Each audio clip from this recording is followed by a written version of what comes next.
اعوذ باللہ من الشیطان اللعین الرجیم بسم اللہ الرحمن الرحیم نحمده ونصلی علی رسولہ الکریم وعلی آلہ الطیبین الطاہرین المعصومین المسلمین اما بعد بسم اللہ الرحمن الرحیم انما یعمر مساجد اللہ من آمن باللہ والیوم الآخر۔ حمد و ثنا صلی اللہ جل شانہ کی جو لائق حمد و ثنا ہے اور درود و سلام ان ذوات مقدسہ و مطہرہ پر جو لائق درود و سلام ہیں، اور نفرت و لعنت ایسے لوگوں پر جو لائق نفرت و لعنت ہیں۔ مومنین کرام، آج کی گفتگو میں آپ کی خدمت میں ایک سوال کا جواب پیش کرنے جا رہے ہیں، جس میں سوال بلکہ ایک انتہائی لغو سا اعتراض کیا جاتا ہے، اور عام سادہ لوگوں کو اس مغالطے میں ڈال کر ان لوگوں کے ایمان کو زائل کر کے ان کو عمل سے بھی اور عبادات سے اور مساجد سے دور کرنے کے لیے مختلف بہانے تراشے جاتے ہیں۔ تو یہاں پہ اس سلسلے میں ایک اعتراض یہ ان کے لیے جملہ کہا جاتا ہے نصیریوں کی طرف سے کہ، اور بالخصوص جو نماز کے منکرین ہیں ان کی طرف سے، کہ جو مسجد قتل گاہ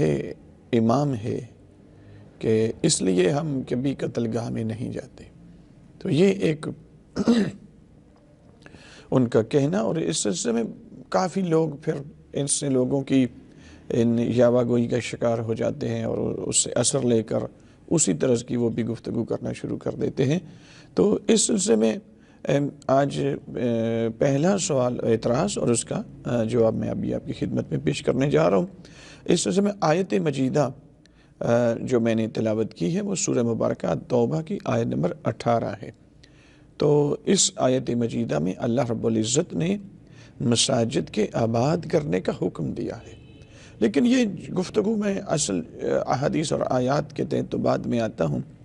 اس سے پہلے میں انہی لوگوں کو کہنا چاہتا ہوں کہ جو لوگ یہ کہتے ہیں کہ مسجد چونکہ امام کی قتل گاہ ہے اس لیے ہم قتل گاہ میں نہیں جاتے، تو ان کو پھر یہ بھی ہونا چاہیے کہ کربلا میں بھی نہ جائیں، جبکہ وہاں پہ آپ ضرور جاتے ہیں، مسجد کوفہ میں نہ جائیں، چونکہ کربلا وہ مقتل ہے جہاں پہ سید الشہداء نواس رسالت امام کو ذبح کیا گیا ہے، جناب سیدہ کی اولاد کو مارا گیا، ان پہ ظلم ڈھائے گئے۔ سرکاری علی اکبر کی شہادت، سرکاری ابو الفضل العباس سلمدار علیہ السلام کی شہادت وہاں پہ، سرکاری علی اصغر علیہ السلام کی شہادت ہوئی ہے، امام کے اصحاب کی شہادت ہوئی ہے، بنو ہاشم کے افراد کی شہادت ہوئی ہے۔ تو وہ جگہ ہے، باقی تو جو کوئی بنے گا وہ اس کی کوئی شبیہ بن سکتی ہے۔ یا مسجد کوفہ میں امیر المومنین علی بن ابی طالب علیہ السلام جس مسجد میں شہید ہوئے ہیں وہاں کی زیارت گاہ، اور اس زیارت کا بہت بڑا ثواب ہے، تو وہاں پہ بھی پھر جانا نہیں چاہیے، جبکہ وہاں آپ جاتے ہیں، وہاں نظر بھی آ رہے ہوتے ہیں۔ اسی طرح کاظمین میں امام موسیٰ کاظم علیہ السلام کو دفن کیا گیا، مثلا سامرہ میں امام علی نقی علیہ السلام، امام حسن عسکری علیہ السلام کی شہادت ہوئی، وہیں پہ دفن ہے، ان کا حرم وہاں پہ ہر کوئی جاتا ہے۔ تو اس کا مطلب یہ ہے کہ، اور ابھی مثلا جناب سیدہ صلوات اللہ علیہا کہ جن کو شہید کیا گیا مدینہ میں نبی اکرم کے بعد، ان پہ ظلم ڈھائے گئے، تو وہ جناب سیدہ وہاں پہ ہی دفن ہے جنت البقیع میں، یا ایک مخفی جو 7 قبریں بنائی گئیں اور ان میں سے ایک میں دفن کر کے 7 پہ ہی مٹی ڈال کے سب کے نشان مٹا دیے، چونکہ خوف تھا کہ دشمن کہیں قبر کی بھی بے حرمتی نہ کرے اور قبر پہ بھی ظلم نہ کیا جائے۔ تو وہاں کے لیے بھی آپ لوگ وہاں کہتے ہیں کہ اس جگہ کی ہم زیارت کریں، لیکن یہ اس کا مطلب یہ ہے کہ جہاں پہ اصل شہادت ہوئی ہے وہاں جاتے ہیں آپ، لیکن جو اسی جگہ کی شبیہ بنتی ہے، یا مثلا مسجد ہے، آپ کہتے ہیں یہ امام کی قتل گاہ ہے۔ اس کا مطلب یہ ہے کہ کچھ آپ کی من مانیاں ہیں کہ جس کے تحت آپ چلتے ہیں، کوئی اصول آپ کے ہاں نہیں ہے۔ البتہ چلیں آئیں، قرآن نے، اللہ رب العزت نے مساجد کا تذکرہ کن الفاظ میں کیا ہے؟ آواز قدرت آپ نے سورہ مبارکہ توبہ آیت نمبر 18 کے اندر، بسم اللہ الرحمن الرحیم، انما یعمر مساجد اللہ من آمن باللہ والیوم الآخر، کہ مساجد کو، اللہ کی مساجد کو آباد وہ لوگ کرتے ہیں کہ جو اللہ پر ایمان رکھتے ہیں اور قیامت پر ایمان رکھتے ہیں۔ اب غور کریں ذرا، مسجد کو آباد کرنا یہ ایمان کی علامت ہے، اور آپ کہتے ہیں کہ یہ امام کی قتل گاہ ہے اور یہاں پہ جانا جو ہے یہ درست نہیں ہے، تو یہ لوگ جو جاتے ہیں یہ قتل گاہ میں جا رہے ہوتے ہیں، یہ تو درست نہیں کرتے۔ یہ جاہلانہ باتیں اس طرح کی کر کے لوگوں کو، سادہ لوگوں کے ایمان کو زائل کرنے کا سبب نہ بنو۔ تم تو خود جہنم کا ایندھن ہو، تو انہیں بھی اس جہنم کا مستحق نہ بناؤ۔ تو بہرحال مومنین کرام، اللہ رب العزت اس آیت مجیدہ میں فرماتا ہے انما یعمر مساجد اللہ، اللہ کی مساجد کو آباد وہ کرتے ہیں من آمن باللہ، جس کا اللہ پر ایمان ہوتا ہے، والیوم الآخر، اور آخرت پر۔ آپ غور کریں، مساجد کو آباد کرنا کن لوگوں کا وصف بتایا گیا؟ جو مومن باللہ، اللہ کی وحدانیت پر ایمان رکھتے ہیں، اور یہ ایمان یہاں پہ اگرچہ بطور اجمال ہے، اللہ پر ایمان صرف اللہ پر ایمان نہیں، رسول اللہ پر ایمان ہے، ائمہ اہل بیت اطہار علیہ السلام پر ایمان ہے، وہ اجمال ہے۔ تفصیل اسی جملے کی احادیث میں دیکھیں تو ائمہ کے کسی کا ایمان مکمل نہیں ہوتا جب تک وہ ائمہ کو مان نہ لے، ائمہ کی امامت کو تسلیم نہ کرے، ولایت کو تسلیم نہ کرے۔ کسی کا ایمان مکمل نہیں ہوتا جب تک رسول اللہ کو وہ نہ مانے، بلکہ کافر ہو جاتا ہے بندہ۔ اور تو سامعین گرامی، اللہ رب العزت یہاں پہ فرماتا ہے کہ مسجدوں کو تعمیر کرنا ان لوگوں کا وصف ہے جو ایمان رکھتے ہیں اللہ پر، رسول اللہ پر، ائمہ اہل بیت اطہار پر، والیوم الآخر۔ وہاں پہ تو اللہ نے اپنا نام لے کے وہاں پہ آگے یوم آخرت کا تذکرہ کر دیا، لیکن ایمان باللہ در حقیقت یہ اجمال ہے، کیونکہ صرف اگر کوئی اللہ پر ایمان رکھتا ہے، رسول اللہ پر ایمان نہیں رکھتا، تو وہ کافر ہے، وہ مومن نہیں ہے، تو مسجد سے اس کا کوئی تعلق نہیں ہے۔ تو اس لیے مساجد کو آباد کرنا مومن کی علامت ہے، بے ایمان کی علامت نہیں ہے، یا امام کے قتل گاہ والوں کی علامت نہیں ہے، امام کے قاتل سے محبت کرنے والوں کی علامت نہیں ہے، ائمہ کی ولایت و امامت کو ماننے والے، ان پر ایمان لانے والے، قیامت پر ایمان لانے والے، رسول اللہ کی نبوت، ختم نبوت پر ایمان لانے والے، اللہ کی وحدانیت پر ایمان لانے والے، یہ ان کا وصف ہے، اور قیامت پر ایمان لانے والوں کا وصف ہے۔ مومنین کرام، اس سلسلے میں ایک حدیث میں آپ کی خدمت میں یہاں پہ پیش کرتا ہوں۔ حضرت ابو ذر غفاری رضی اللہ تعالی عنہ حضور نبی اکرم صلی اللہ علیہ وآلہ وسلم سے سوال کرتے ہیں، ان ابی ذر قال قلت یا رسول اللہ۔ حضرت ابو ذر غفاری رضی اللہ تعالیٰ عنہ فرماتے ہیں، میں نے حضور نبی اکرم صلی اللہ علیہ وآلہ وسلم کی خدمت میں سوال کیا، یا رسول اللہ کیف تؤمر مساجد اللہ، اے اللہ کے رسول مجھے یہ بتائیں اللہ کی مساجد کو آباد کیسے کیا جا سکتا ہے؟ قال صلی اللہ علیہ وآلہ وسلم لا ترفع فیہا الاصوات، اللہ کی مساجد کو آباد کرنے کے انداز اور اسالیب میں رسول اللہ بتانے لگے ہیں۔ لا ترفع فیہا الاصوات ولا یخاض فیہا فی الباطل بالباطل ولا یشتر فیہا ولا یباع، کہ جب مسجدوں میں آؤ تو مسجدوں میں آوازیں اپنی ذاتی گفتگو میں بلند نہ کرو، یہ ہے مسجدوں کو آباد کرنا، اور اس میں کوئی ناحق گفتگو نہ کی جائے، یہ ہے مسجدوں کو آباد کرنا۔ پھر اور اس میں کوئی کاروبار نہ کیا جائے، نہ کوئی چیز بیچی جائے رہ کر وہاں پہ مسجد کے اندر، جب تک ہے کہ ٹیلی فون پہ یا مثلا کسی طریقے سے آپ وہاں پہ بیٹھ کر خرید و فروخت کر رہے ہیں اور معاملات اپنے طے کرے، نہ کیا جائے۔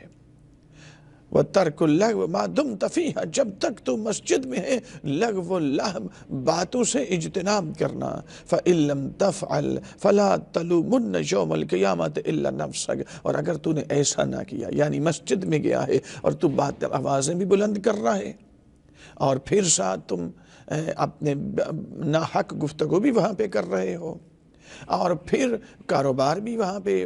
خرید و فروخت کی چیزیں بھی، معاملات، قیمتیں طے کر رہے ہو، کچھ 100 معاملات زندگی کے ہوتے اس طرح کے. تو فرماتے ہیں کہ اگر تم نے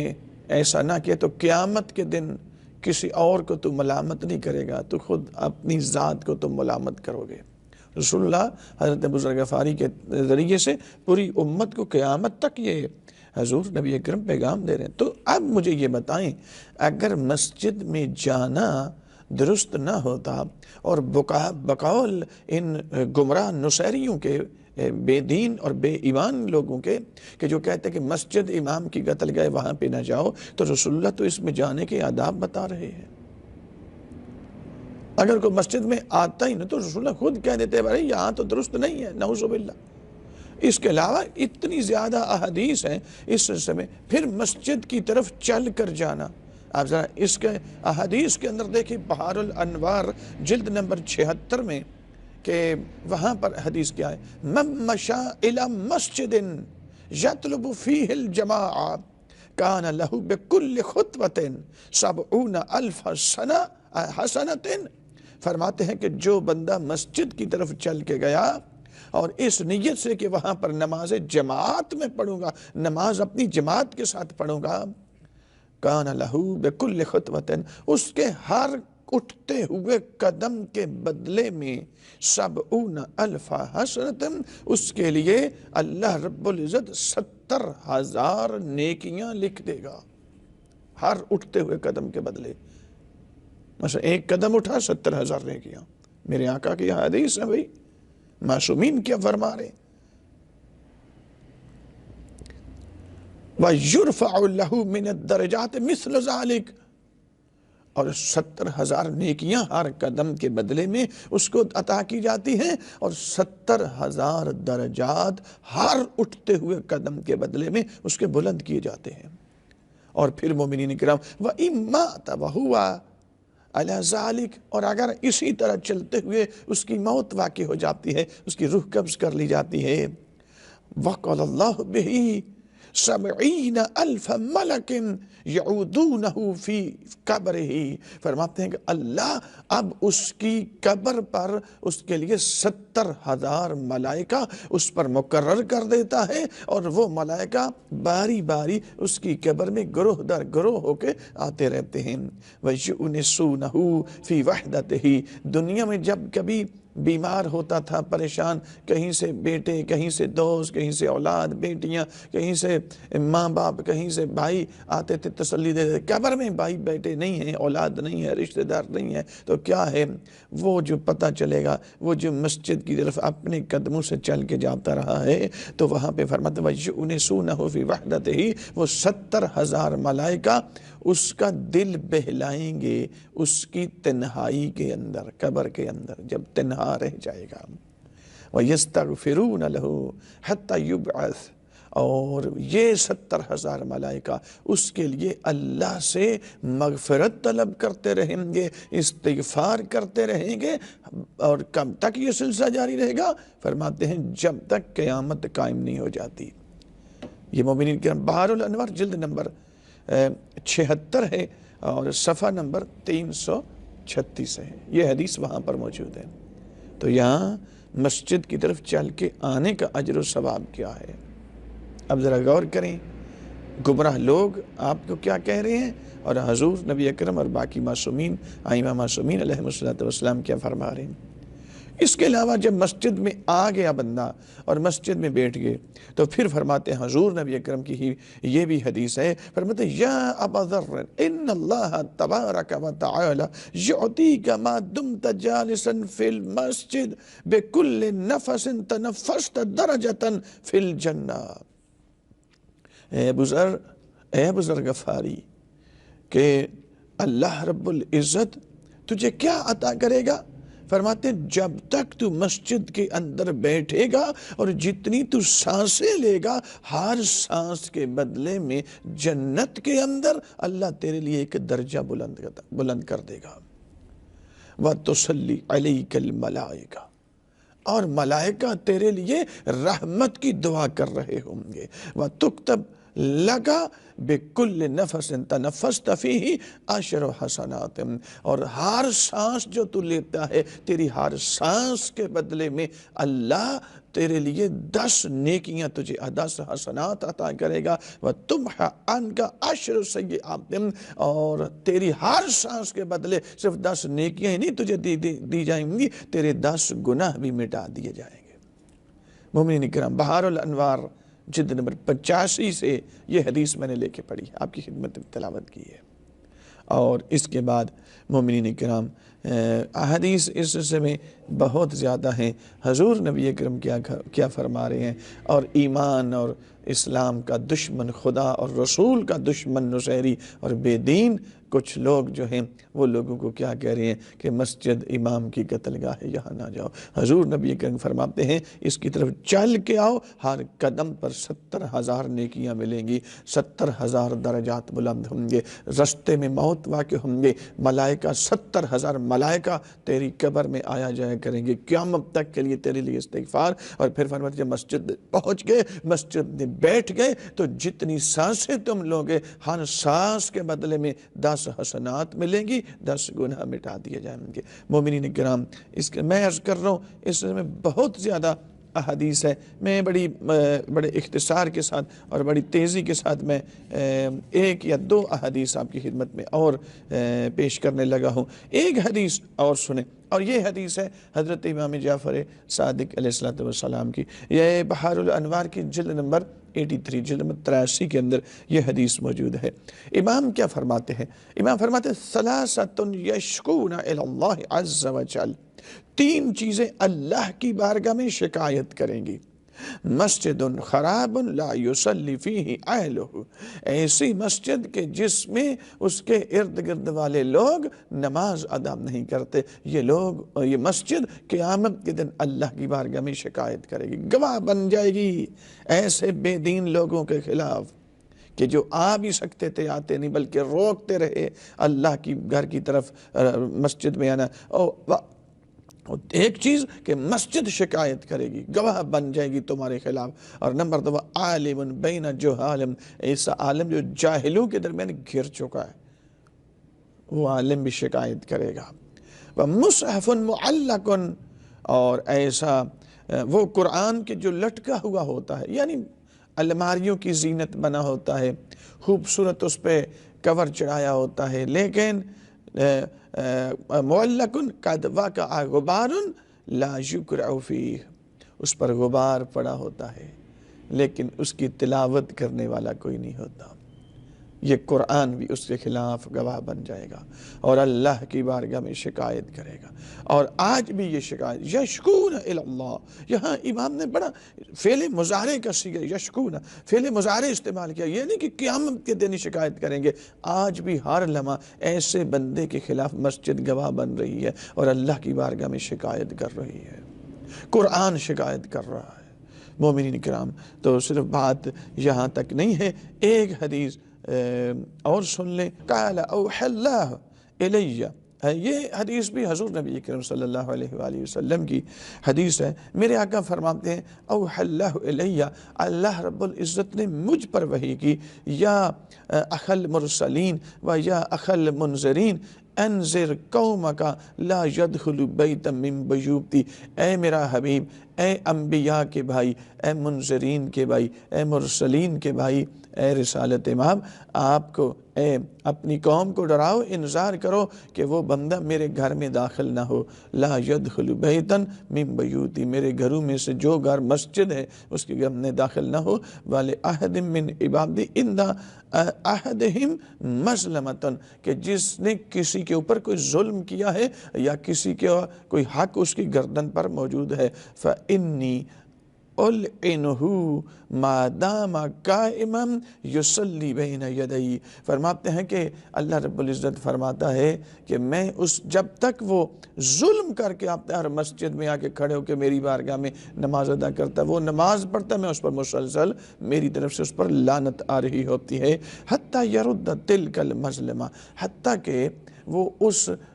جو ظلم کر کے آیا ہے اس کا تدارک نہیں کر دیتا،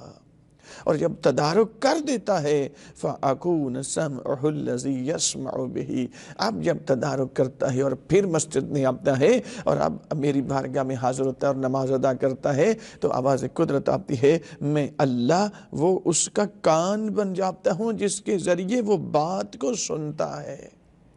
وَبَصَرَهُ الَّذِي يَبْصُرُ بِهِ، اس کی آنکھ بن جاتا ہوں، اس کی بصارت بن جاتا ہوں جس کے ذریعے سے وہ دیکھتا ہے، وَيَكُونُ مِنْ أَوْلِيَائِ وَأَصْفِيَائِ، وہ میرے دوستوں اور محبوں میں شامل ہو جاتا ہے، وَيَكُونُ جَارِ مَعَ النَّبِيِّينَ وَالصِّدِّقِينَ وَالشُّهَدَاءِ فِي الْجَنَّةِ، اور وہ قیامت کے دن جہاں انبیاء، صدیقین اور شہداء ہوں گے وہیں پہ اسی درجے میں ایسے مومن کو بھی رکھوں گا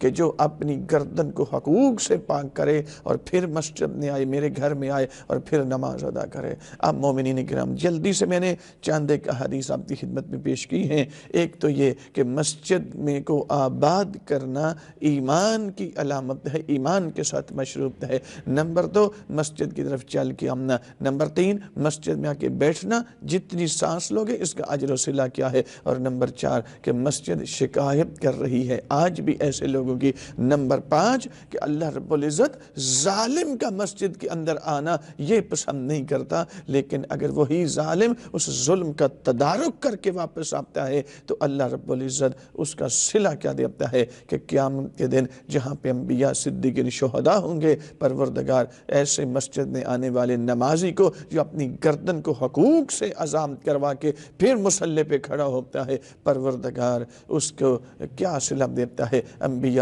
مرسلین، شہداء، صالحین کی معیت میں قیامت کے دن خدا اس کو بھی رکھے گا۔ پروردگار ہمیں بھی ایسا ہی ہونے کی توفیق عطا فرمائے۔